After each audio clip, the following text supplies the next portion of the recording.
অর্থাৎ বাংলাদেশের মানে স্বার্থ বিরোধী যত চুক্তি, যত কাজ করেছিল গত আওয়ামী লীগ সরকার, তার প্রত্যেকটাকে অলমোস্ট রিভার্স করেছে এই সরকার। যতটুকু সম্ভব রিভার্স করে দিয়েছে তারা ইতিমধ্যেই। একের পর এক ভারতের সাথে চুক্তি বাতিল করতেছে এবং সেখানে নতুন ধরনের আপনার প্রজেক্ট তারা করতে যাচ্ছেন। সবচেয়ে গুরুত্বপূর্ণ আজকে হলো বাংলাদেশের ডিফেন্স, ভারতের প্রকল্প বাতিল করে সেখানে বাংলাদেশের একটা আপনার ধরেন এই আপনার একটা ডিফেন্স প্রকল্প তারা সেখানে হাত দিয়েছেন। এটা ভারতের জন্য কি ধরনের ইরিটেটিং জিনিস আপনারা কল্পনা করতে পারবেন না। এবং এই সরকারে যে কিছু গাটসওয়ালা মানুষ এবং সত্যিকার অর্থে তাদের স্টান্স এবং পজিশন যে রিয়েলি বাংলাদেশের পক্ষে, এবং তারা যে কমিটেড এবং কতটা committed, you just can imagine that. শুনতো না যেহেতু, সুতরাং এই কাজটা সে করতো, যা ইচ্ছে তাই করতো, তার পরিণতি দেখে এসেছে। এবং আজকে সে হতাশা নিয়ে বলছে আওয়ামী লীগের ভবিষ্যৎ অন্ধকার। দেখেছেন আপনি আমার দেশ পত্রিকাতে আওয়ামী লীগের ভবিষ্যৎ অন্ধকার বলছে সে। আমি এটা বলেছি, আওয়ামী লীগের ভবিষ্যৎ অবশ্যই অন্ধকার। এই যে একজন ভাই বলছিলেন নিজুম মজুমদারকে নিয়ে, বলেন আপনি নিজুম মজুমদারকে নিয়ে কি বলবো। আপনি দেখেন হাসিনার সাথে ভারতের একটা চুক্তি ছিল, সেই চুক্তি অনুযায়ী ভারতকে একটা জায়গা দিয়ে দেওয়া হয়েছিল। অবশেষে বিদায়ের আগে ভারত থেকে সেই জায়গা নিয়ে বাংলাদেশ ডিফেন্স একটা পার্ক করতে যাচ্ছে। বিদেশক এটার কারণে ভারত আগ্রাসন হয়ে গিয়েছে বাংলাদেশের উপর। ডক্টর ইনুজ যে আসলে উস্তাদের মার শেষ রাতে, এটা তিনি আবারও প্রমাণ করেছেন। আপনারা আলোচনা শুনলে বুঝতে পারবেন যে ভারতের উপর এটা কত ধরনের হামলা। একটা যদি বিমান হামলা করা হতো, এর চাইতেও বেশি ক্ষতি হচ্ছে ভারতের এই জায়গাটা নিয়ে সেখানে ডিফেন্স পার্ক করার সিদ্ধান্ত নেওয়া। দর্শক, আমরা আলোচনা করব। এর আগে বিষয়ে কথা বলেছেন আমার রহমান মাসুম ভাই, যে আমরা যে আসলে নতুন স্বাধীনতা পেয়েছি এবং সেই স্বাধীনতা যে ডক্টর ইউনূসের মাধ্যমে আমরা উপভোগ করছি, এটার কিছু কথা বলেছেন, আলোচনা শুনবো। দেশের স্বাধীনতা, এই স্বাধীনতার ফল বাংলাদেশের মানুষ বুক করা শুরু করেছে বলতেই পারি আমরা। সেটা কি? বাংলাদেশের বিরুদ্ধে, অর্থাৎ বাংলাদেশের স্বার্থ বিরোধী যত চুক্তি, যত কাজ করেছিল গত আওয়ামী লীগ সরকার, তার প্রত্যেকটাকে অলমোস্ট রিভার্স করেছে এই সরকার। যতটুকু সম্ভব রিভার্স করে দিয়েছে তারা ইতিমধ্যেই। একের পর এক ভারতের সাথে চুক্তি বাতিল করতেছে এবং সেখানে নতুন ধরনের আপনার প্রজেক্ট তারা করতে যাচ্ছেন।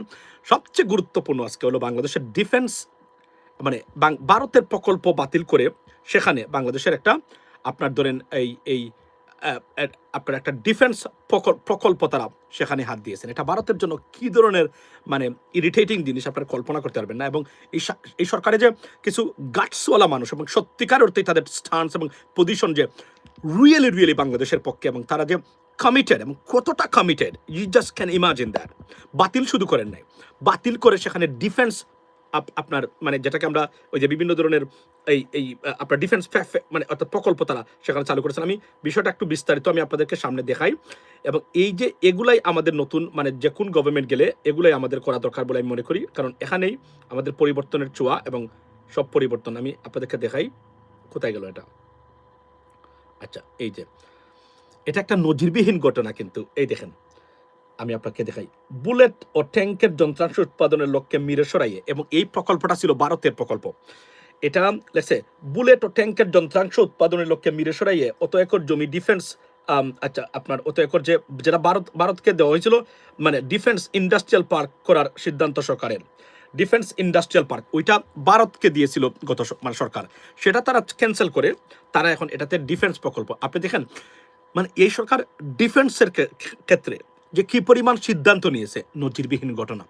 যদি একটু বড় বড় রাজনৈতিক দল যে দু একটা আছে, সবটির স্বতঃস্ফূর্ত সমর্থন পেত, নজিরবিহীন কিছু কাজ হতো।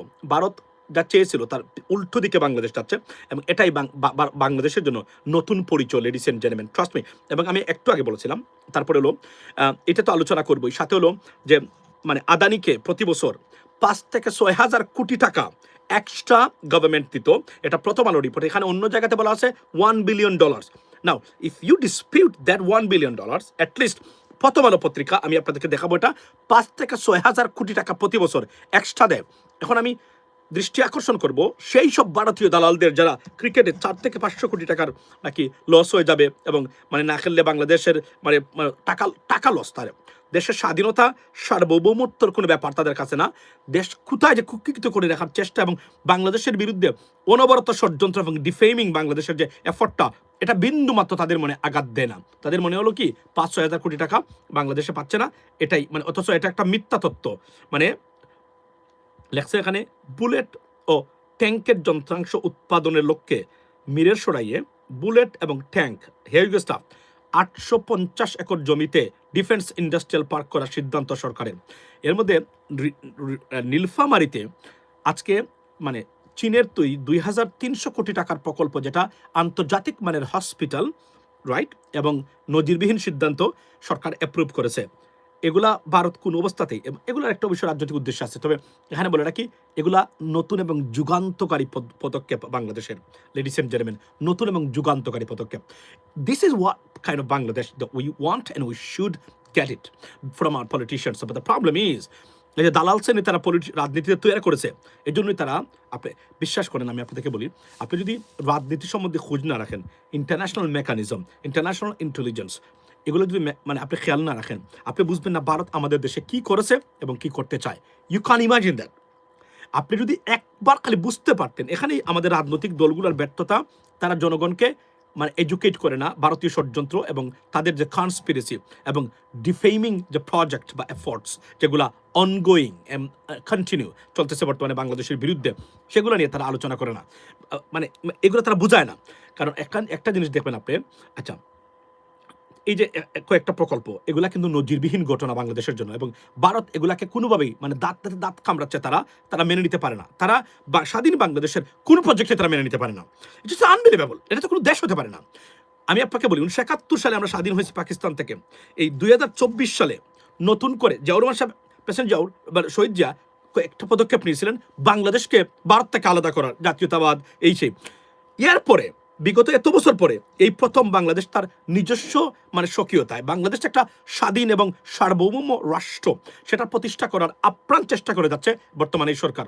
তাদের অনেক ব্যর্থতা আছে, অনেক মানে আমরা মনে করি এই ব্যর্থতাগুলোর মূলত তারা যতটা না দায়ী, তার চেয়ে বেশি দায়ী হচ্ছে আমাদের রাজনৈতিক পরিবেশ। তাদেরকে অনেক কাজ করতেই দেয় না, নোট অফ ডিসেন্স প্রত্যেকটা জায়গায় দেওয়া হয়েছে, যেখানে কোনো কাজই এই সরকার করতে পারে নাই। মানে এস দো আমরা সুশাসন চাই না। আবারও বলছি, সুশাসনের বাইরে কোনো শব্দই বলা যাবে না। আপনি যদি সুশাসন, গুড গভর্নেন্স নিশ্চিত না করতে পারেন, আপনি আমার ভোট পাবেন না। That is the bottom line. আপনি আমাকে কি দিবেন, প্রতি মাসে 10,000 না 40,000 টাকা দিবেন, I don't care about that, because এগুলো আমার ক্ষণস্থায়ী। এই টাকাটা বড় জন্য আমার 3 মাস থাকবে, 3 মাসের ভিতরে আমি খেয়ে ফেলবো, যদি 3 থেকে 4 জন মানুষের মানে সংসার হয় আমার। কিন্তু আমার যদি এভার লাস্টিং বা লং লাস্টিং কোনো প্রজেক্ট উন্নতি হয়, সেই উন্নতি আমি আপনাদেরকে এটা নিয়ে এই ধরনের প্রতারণার গল্পটাও কিন্তু আপনাদেরকে আমি তুলে ধরতে চাই। সেটা হলো, ধরেন আমি আপনাকে 10,000 টাকা দিলাম প্রতি মাসে, ফর এক্সাম্পল, কিন্তু আপনার যে নাগরিক হিসাবে বিভিন্ন রাষ্ট্রীয় প্রতিষ্ঠানের কাছে যে সার্ভিস আপনি পাবেন, শুধু টেম্পোরারি সার্ভিসের কথা বলছি, যে উপস্থিত সময়ের এই সার্ভিস থেকে আপনি 10,000 টাকা দিলেও আমার কাছ থেকে আপনি কমসে কম 33,000 টাকা নিবেন আপনি, যখন আমি সার্ভিসের জন্য যাব। তাহলে 10,000 টাকা নিলেন, 33,000 টাকা আমার কাছ থেকে, মানে আমার রাষ্ট্রীয় সুবিধাতে আমি যেখানে যাব সেখান থেকে আপনি নিয়ে গেলেন। তাহলে আমার লাভটা না ক্ষতি হচ্ছে? এরপর লং টার্ম কোনটা? লং টার্ম হলো আপনার সন্তানের ভবিষ্যৎ এখানে কুক্ষিত হতে পারে, আপনার সন্তানের ভবিষ্যৎ সাস্টেইনেবল হবে না। That is a bottom line, ladies and gentleman. So গেল একটা। যখন আপনি দেখেন যে এই যে প্রকল্পগুলো, এগুলো বাংলাদেশের জন্য সাস্টেইনেবল। ওয়াই? বিকজ আমাদেরকে মানে এক ধরনের অঘোষিতভাবে নিরস্ত্রীকরণ চুক্তিতে অঘোষিতভাবে, দ্যার ইজ নো ট্রিটি। এবং আমি গতকালকে দেখলাম, আপনি কল্পনা করতে পারছেন, আওয়ামী লীগের কিছু লোক যারা ভারতে আছে, তারা আলোচনা করতেছে ইন্দিরা গান্ধী যে চুক্তি, সেই চুক্তিতে অনুযায়ী বাংলাদেশ মানে ভারত যদি থ্রেট মনে করে বাংলাদেশের উপর তারা আক্রমণ করতে পারে। কল্পনা করতে পারবেন আপনার, একটা দেশের জনগণ, বাংলাদেশের মানুষেরা, এরা গিয়ে বলে যে ভারত যেন বাংলাদেশে আক্রমণ করে। কেন ইমাজিন, লেডিস এন্ড জেন্টলম্যান, এরা কতটা একটা দেশদ্রোহী এবং মানে দেশের মানুষের শত্রু হতে পারে। বলছে যে বাংলাদেশে আক্রমণ করা যাবে। ইন্দিরা গান্ধীর চুক্তি তারা বাংলাদেশিরা, ভারতীয় না, বাংলাদেশিরা এই কথাগুলো উপস্থাপন করেছে। আমি আপনাদেরকে এখন আমি আসি, এই যে আরামজাদা নট আউট নুমান আছে, এই যে একটা আছে না, ওই যে 6 মাসে গোসল পারে নাই। আচ্ছা, এখানে একটা খবর, বাংলাদেশিদের জন্য আইসিসি কোনো অ্যাক্রেডিটেশন কার্ড রাখে নাই। আপনি দেখেন, এটা কোনো দেশ? আমাদেরকে কোনো দেশ মনে হয়? মানে বাংলাদেশ কি সত্যিকার অর্থে কোনো দেশ মনে হয় আমাদের? মানে এটা কেমন কথা? আমরা আইসিসির সদস্য, আইসিসি এই কাজটা করতে পারে? আমি আজকে এখানে প্রতিবাদ করে গেলাম, আইসিসির কোনো একটা ম্যাচ যেন বাংলাদেশে না দেখানো হয়। বাংলাদেশের তরুণ সমাজ এই বাস্তবতা মেনে নিয়েছে এবং ক্রিকেট যে তাদেরকে তাদের জীবন এবং তাদের ভবিষ্যৎকে জিম্মি করার প্রক্রিয়া ভারতীয়দের মাধ্যমে, সেটা বাংলাদেশের জনগণ বুঝেছে। কিভাবে বুঝেছে আমি বুঝলাম, এই কারণে বুঝেছে যে আপনার বিসিবির পরিচালক যে নাজমুল সাহেবের প্রতি যে রেসপেক্ট এই তরুণ প্রজন্মের, সেখানে দেখে আমি মনে করি, সুস্পষ্টভাবে আমি মনে করি বাংলাদেশের জনগণকে আমরা এটা, বিশেষ করে তরুণ প্রজন্মকে, নট অল অফ দেম, আমরা যদি আরও কাজ করি, আরও বক্তব্য দিই, আরও আমরা এটা প্রচার করি সোশ্যাল মিডিয়ার মাধ্যমে, আমরা বোঝাতে, আমরা নতুন প্রজন্মকে এটা বোঝাতে আমরা সক্ষম যে বাংলাদেশের ক্রিকেট হচ্ছে বাংলাদেশের জন্য একটা ক্যান্সার। এই ক্রিকেটের মাধ্যমে বাংলাদেশকে কুক্ষিগত করে রাখার একটা প্রক্রিয়া এবং ক্রিকেটের প্রচার প্রসার মানে ভারতীয় সাম্রাজ্যবাদের প্রচার প্রসার। That is the bottom line, ladies and gentleman. Fuck cricket. আপনি একজন বলছেন, আমার ভাই নাম কি, রকিব খান আমার ভাই বলছেন, সুন্দর বক্তব্য দিয়েছেন আপনি। আপনার জন্য রয়েছে খেয়া কসমেটিক্সের পক্ষ থেকে মুক্তিযুদ্ধের মহামূল্যবান বই। এবং তো মুক্তিযুদ্ধ কোনটা, সেটা হচ্ছে সব কিছু ভারত করেছে, আমরা কোনো কিছুই করি নাই। আর আপনার মানে বঙ্গবন্ধু সব কিছু করেছেন, আর কেউ কিছু করে নাই। আর যথারীতি গাছ, সেই গাছ যেটা ভারত থেকে আনা, সেই গাছ মুক্তিযুদ্ধের পক্ষে। আচ্ছা, তো বাই দ্য ওয়ে, এটা একটু মানে আমি I am teasing you because এটা হানিফ সংকেত ভাই সবসময় এটা বলে থাকেন। আচ্ছা, মুক্তিযুদ্ধের মহামূল্যবান বই কোনটা জানেন? মুক্তিযুদ্ধ আর কেউ কিছু করে নাই।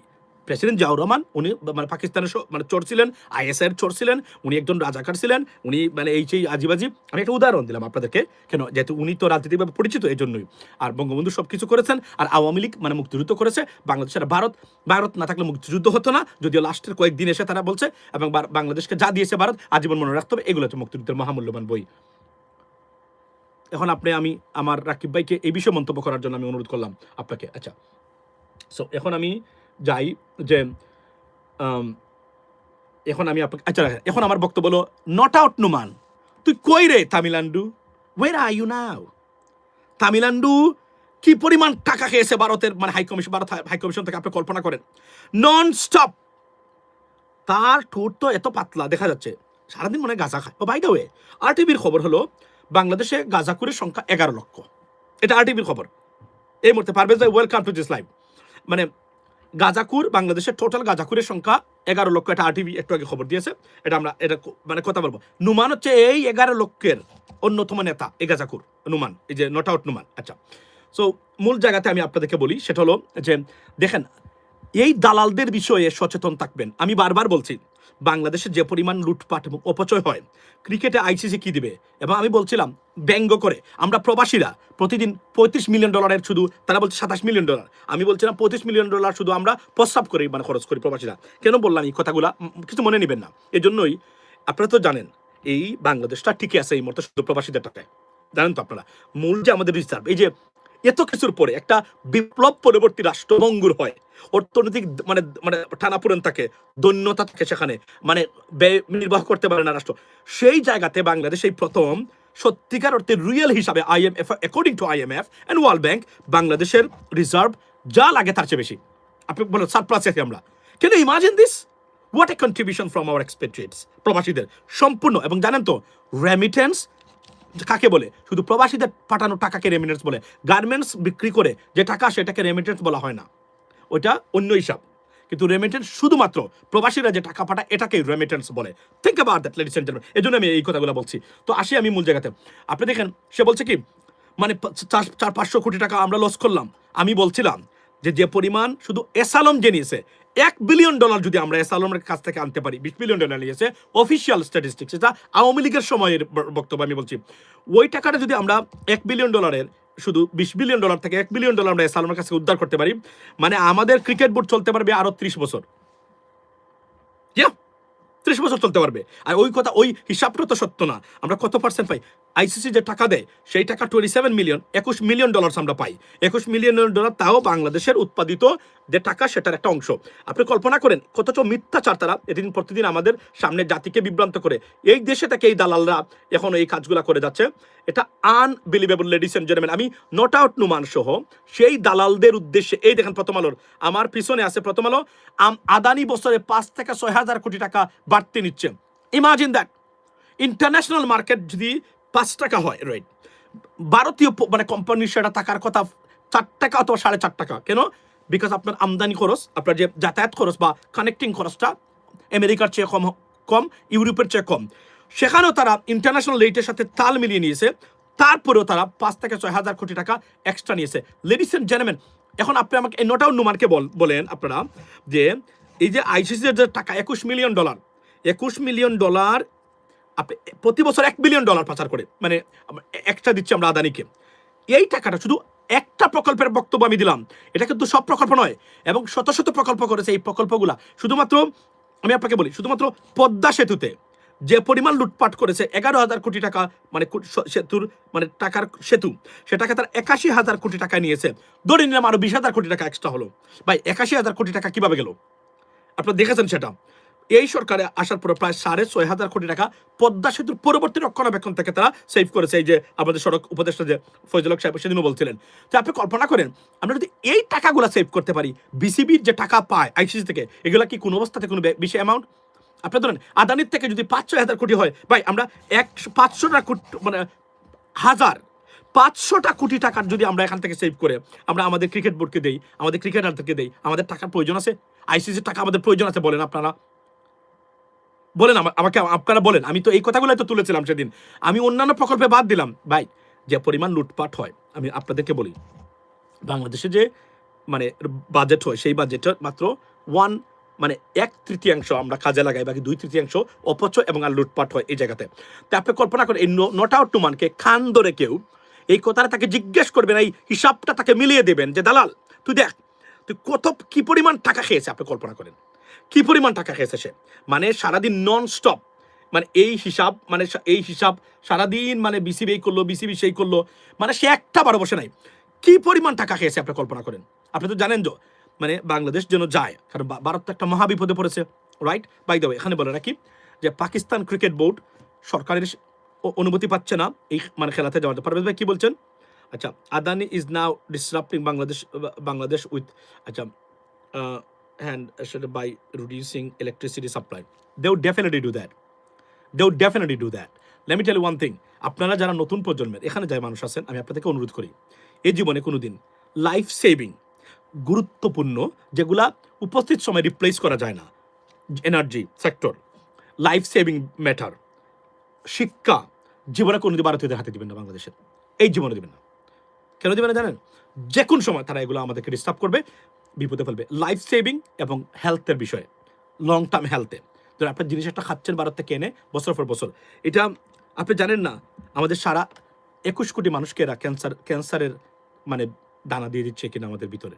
কারণ একটা দেশকে রোগা করতে পারলেই, মানে অসুস্থ জাতি তো কখনোই আর উন্নতি করতে পারে না। That's what it is. So এইটা কিন্তু আমি আবার বলছি, জীবনে কখনো চেষ্টা করবেন শিশু খাদ্য ভারতীয় প্রোডাক্ট না খেতে, চেষ্টা করবেন। এটা আমি আপনাকে অনুরোধ করে গেলাম। Do not trust them, do not believe them. এতটা হেট্রেড টুয়ার্ডস বাংলাদেশি এবং Muslim, can imagine that, unbelievable. I have never seen anything like that. Why? দেখেন, মানে আমি বারবার বলছি, এখানেই আমার বক্তব্য আপনাদের, মানে আমি প্রতিবাদ করে যাচ্ছি সেই সময়ে যে আমরা ক্রেতা, পৃথিবীতে এমন অন্যায্য এবং খারাপ ব্যবহার আমি কোথাও দেখি নাই। আমরা তাদের ক্রেতা, আমরা প্রায়োরিটি এবং প্রিভিলেজ পাওয়ার কথা। পণ্য আমাদের কাছে বিক্রি করে আসার সময় 3 গুণ টাকা নেয়, আবার আসার সময় 2টা জুতার বাড়ি, এগেলে একটা দেয়। এমন নজিরবিহীন খারাপ ব্যবহার এবং মানে আপনার সন্ত্রাস আপনি পৃথিবীতে কোথাও পাবেন না, ভারত বাংলাদেশের সম্পর্কের মধ্যে যা বর্তমানে আছে। সো আমি এই কথা অনুরোধ করে গেলাম, কখনো দিবেন না। এবং নট আউট নুমানকে জিজ্ঞেস করেন যে তাহলে এইটা তো দিল আইসিসি, তাহলে এই যে অবস্থা আর দেশের মান সম্মান মর্যাদা, আমি বললাম না গতকালকে বলেছি, নতুন উচ্চতায় বাংলাদেশের সম্মান, নতুন উচ্চতা। অলরেডি ক্রিকেটের বাইবেল উইজডেন গতকালকে বলেছি, আইসিসির ক্রিটিসাইজ করেছে শুধু বাংলাদেশ এই ইনিশিয়েটিভটা নেওয়ার কারণে।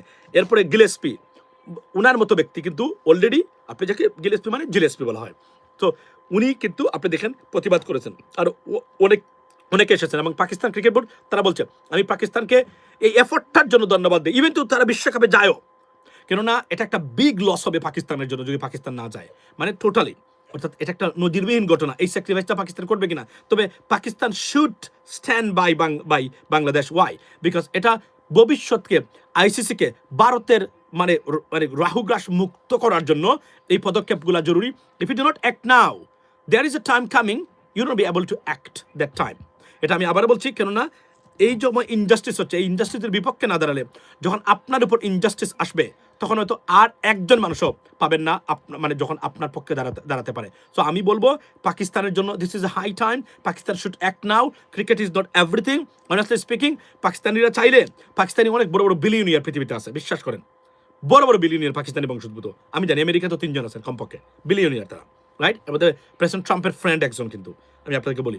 সো তারা চাইলে এটাকে তারা করতে পারেন, এবং এটা এখানে আইসিসি মানে বিপদে পড়বে, এবং ভারতের মানে প্রভাব সেটা মুক্ত হতে পারে যদি পাকিস্তান এখানে মানে stand up to this bullying and this kind of conspiracy and আমি যদি the abuse of power and effort to destroy cricket or ICC, ladies and gentlemen, right? Cricket just colonial sports.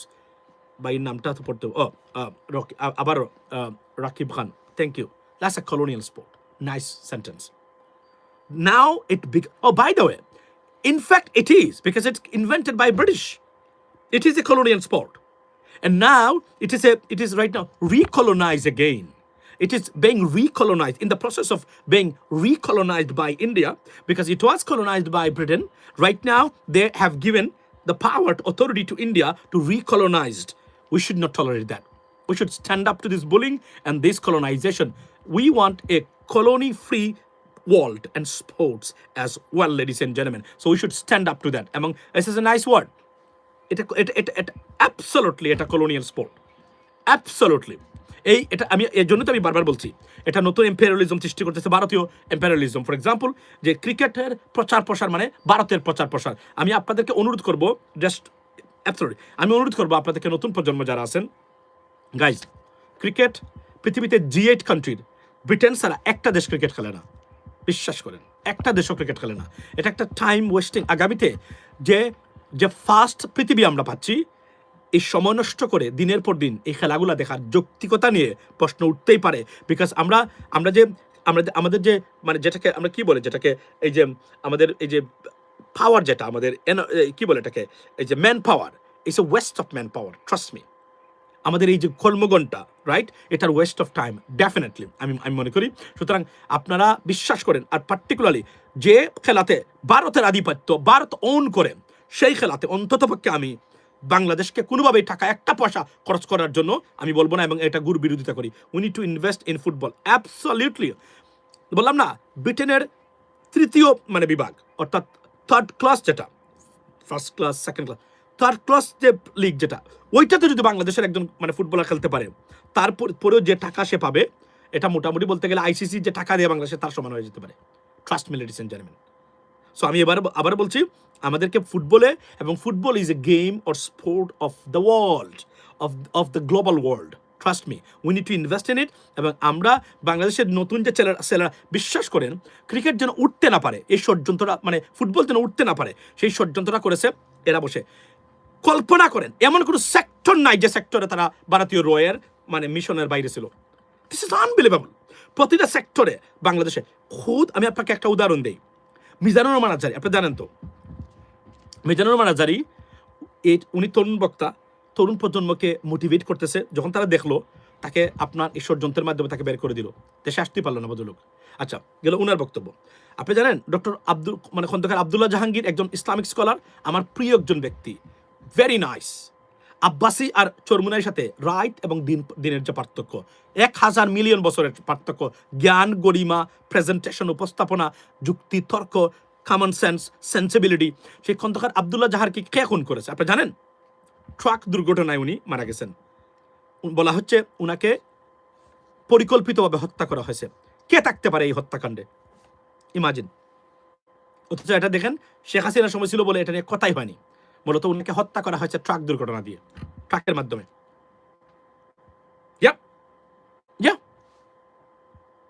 Truck প্লাসও absolutely. যত truck দুর্ঘটনা দেখবেন মনে করবেন এখানে ভারতীয় মানে ইন্টেলিজেন্স এজেন্সি জড়িত। ট্রাস্ট মি, আমি আপনাদেরকে সবসময় বলছি। এজন্য আমি আওয়ামী লীগের সময় আমরা বলছিলাম না যে আই হ্যাড আ পারমিশন মানে from the US government, right? আমরা বলে দিচ্ছিলাম পারমিশন বাংলাদেশে যাওয়ার জন্য। কিন্তু সমস্যা হলো কি, সরকার কিছুই করতে পারতো না, যেহেতু কোনো মামলা নেই। কিন্তু সমস্যা কোনটা জানেন? এই যে ট্রাক দুর্ঘটনা, এটাই ছিল সবচেয়ে আতঙ্কের কারণ। এগুলা ভারতীয় আওয়ামী লীগ আর নাইলে এই দুইটা থেকে একটা পক্ষের কাজ, এটা তারা এই কাজগুলাই করায়। এজন্যই আমরা তখন মানে দেশে যাই না। বিশ্বাস করেন, আজকে আমি সত্য কথাটা বললাম, আমি আপনাদেরকে বলতে বাধ্য হলাম।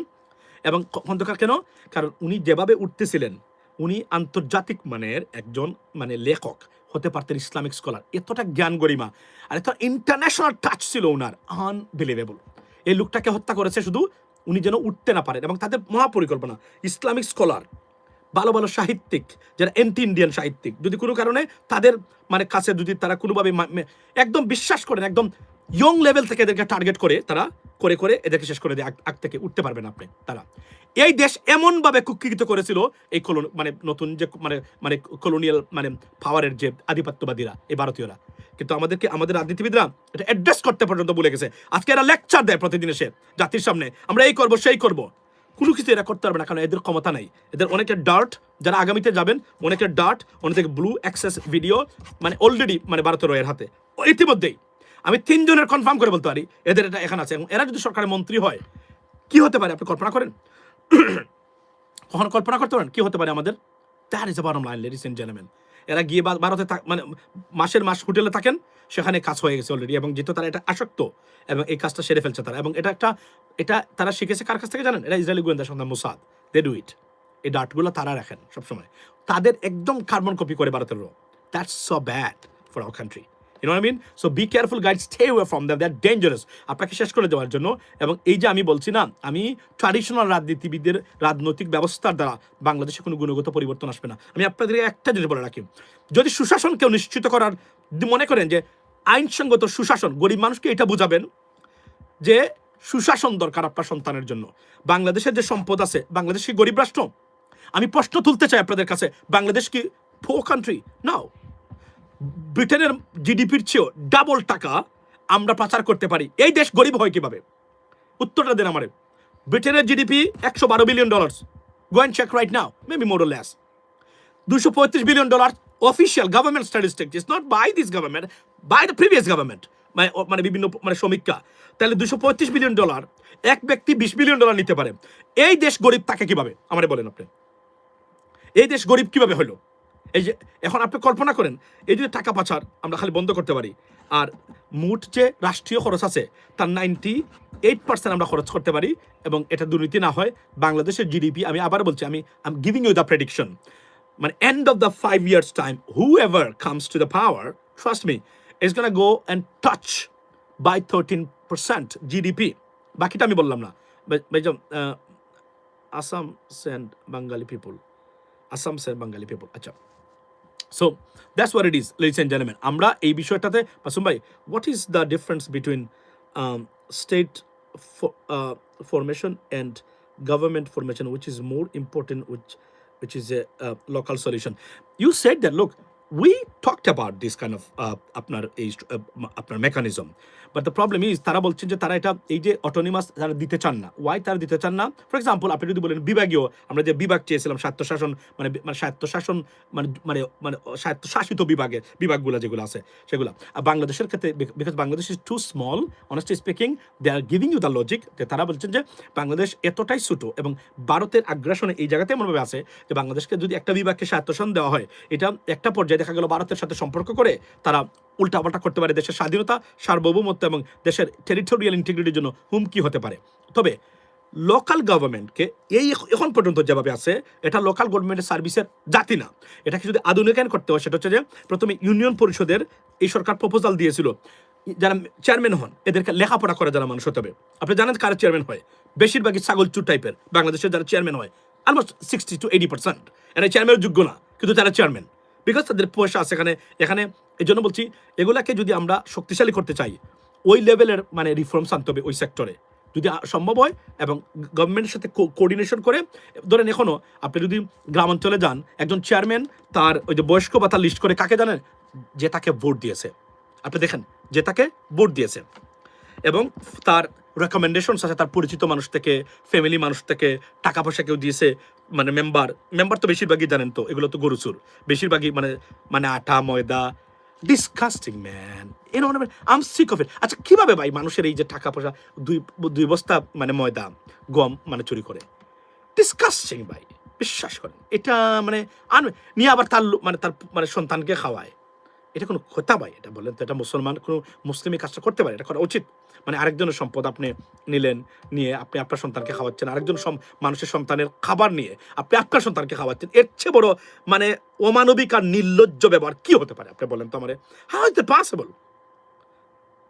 আপনি আমারে বলেন তো। এই যে আমি বললাম না যে আমার ফারদিন আছে, I don't care about that, because আমি কেন বলি যে আমার ক্ষমতা থাকলেই কি না থাকলেই কি, ভোট দিলে দিবেন না দিলে নাই, এমন না যে আমার না দিলে, কারণ আমি এখানে টাকা চুরি করার জন্য যাইনি, আর টাকা চুরি করে অন্ততকে আমি আমার সন্তানকে খাওয়াবো না, আর আমার কেউ খাবেও না, পরিবারের কেউ যদি জানে যে এটা অবৈধ উপার্জন, তাহলে আমি এই টাকা দিয়ে কি করবো বলেন তো আমারে? হুদাই জেলে যাবো আমি, তাহলে আমার কি দরকার এগুলোর? আমি বুঝাইতে পারি, ধরেন আমি খারাপ, কিন্তু আমার পরিবারের, আমি তো আমার সন্তানকে কখনোই অবৈধ টাকা দিয়ে খাওয়াবো না।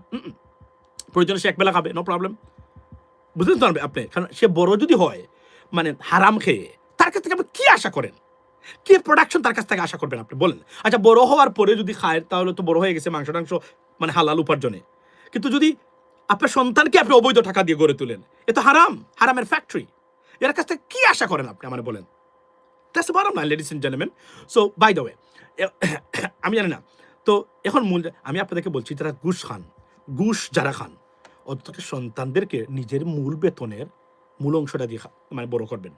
এটা করা উচিত, কেননা you can, you know I mean, you can get something out of it. আর যদি হারামের ফ্যাক্টরি বানিয়ে তুলেন তাকে, এই ছেলে বা এই সন্তান কখনোই আপনার পক্ষে যাবে না, কারণ হারামের একটা মানে মানে তাসির আছে, এটা সে প্রয়োগ করবেই কোনো না কোনো ভাবে। আপনি তাকে হারামকে বড় খাওয়াইয়া বড় করেছেন, এটার প্রতিফলন তার চরিত্রের মধ্যে পাবেন কোনো না কোনোভাবে। এটা আপনার মানে উপরেই সবার আগে আসবে, বাইরে বলে রাখি। সো মূল জায়গাতে হলো যে নট আউট নোমানকে বলেন যে এই যে প্রথম আলো রিপোর্টটা, এটা আপনারা গিয়ে মারবেন যে বছরে 5 থেকে 6,000 কোটি টাকা বেশি নিচ্ছে আদানি। প্রথম আলোর এটা চলে আসবে সবার কাছে, আপনি দেখবেন এটা অনলাইনে আছে। তাহলে এটা নট আউট নোমান যে এই হারামজাদা আরো যে দালালগুলা যেগুলো আছে এদেরকে আপনারা দিবেন যে তুই দেখ, টাকা যদি হয় তোর কাছে মুখ্য, তাহলে এখানে এই সমস্যার সমাধান। আমরা যদি এটাকে রিভাইজ করে আদানির কাছ থেকে আমরা 1,000 কোটি টাকা বছরে 5 বাদ দিলাম, 6 বাদ দিলাম, 1,000 কোটি টাকা সেভ করতে পারি, বাংলাদেশের ক্রিকেটাররা তার 14 বংশ খেয়ে টাকা শেষ করতে পারবে না। It's possible, right? সো এটা মূলত টাকাটা ব্যাপার না, এবং টাকাটার জন্য বাংলাদেশ কোনো অবস্থাতেই বিপদে না। বাংলাদেশের টাকার কোনো অভাব নেই। আমরা প্রবাসীরা প্রতি বছর প্রতি মাসে $2.5 billion average we send in Bangladesh. That's the GDP is the equivalent to the GDP of many small African countries, East African countries, trust me. Every month. Think about that. So এই জায়গাতে টাকা কোনো মুখ্য না, মুখ্য হচ্ছে আমাদের দেশটাকে এদের কাছ থেকে মুক্ত করতে গেলে দিস ইজ দ্য বিগিনিং, একটা বাই প্রোটেস্টিং এন্ড ভবিষ্যতে। এবং মনে রাখবেন, আইসিসি মস্ত বড় বিপদে পড়বে বাংলাদেশ থেকে। বাংলাদেশ শুরু করে দিয়েছে, ট্রাস্ট মি, বাংলাদেশ শুরু করে দিয়েছে। এটা শেষ কোথায় হবে আমরা জানি না, এটা চলবেই। গিলেস্পির মতো অস্ট্রেলিয়ান, আমি বলছিলাম না, দেখেন আমার প্রেডিকশনটা কতটা অ্যাকুরেট। আচ্ছা বাই কি লিখছেন? আচ্ছা অ্যাসিস হেল্প পল, আচ্ছা কি বলছেন? Not out Noman view businessman, okay, view businessman plus তার শোরটা বলছে যে ভাই টাকা খেয়েছে কারো কাছ থেকে। আমি আপনাকে একটা জিনিস বলি, আমি আপনাদেরকে ধরেন, এই যে আমি বললাম না যে আইসিসি মস্ত বড় বিপদে পড়বে, যেভাবে আমি বলছিলাম যখন কেউ প্রতিবাদ করে নাই তখন আমি বলছিলাম দিস ইজ দ্য বিগিনিং। দেখেন আপনি আমার কথাটা কতটা সত্য।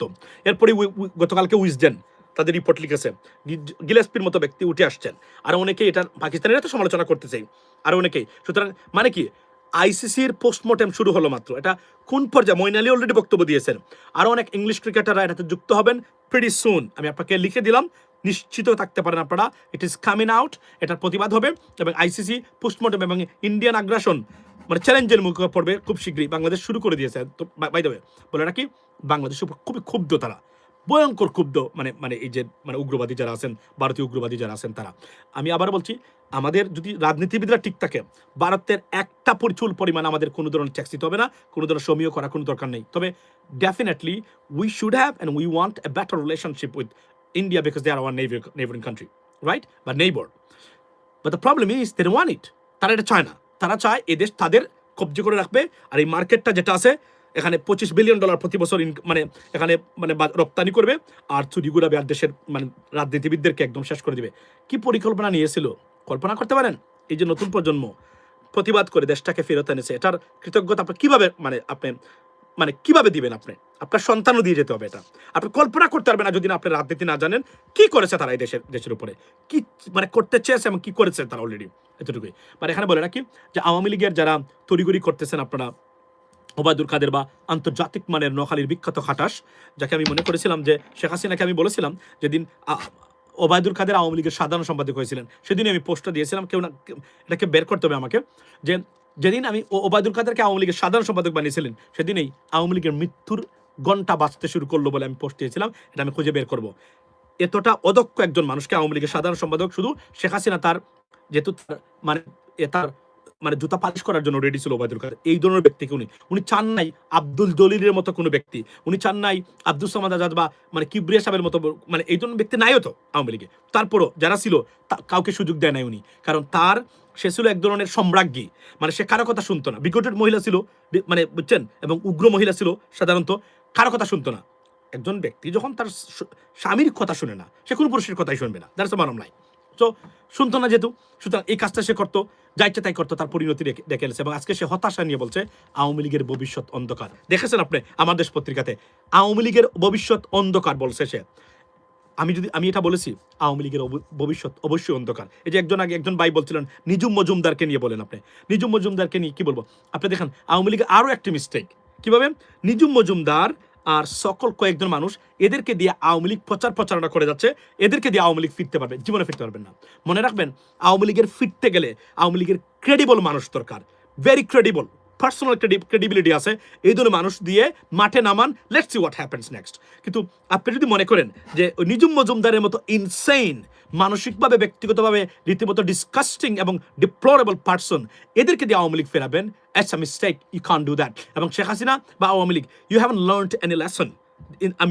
We can say that because we see this kind of thing. Otherwise, Nijhum মজুমদারকে রিপ্রেজেন্টেটিভ বানিয়ে আওয়ামী লীগকে আপনি ফেরাবেন, you are declining right now.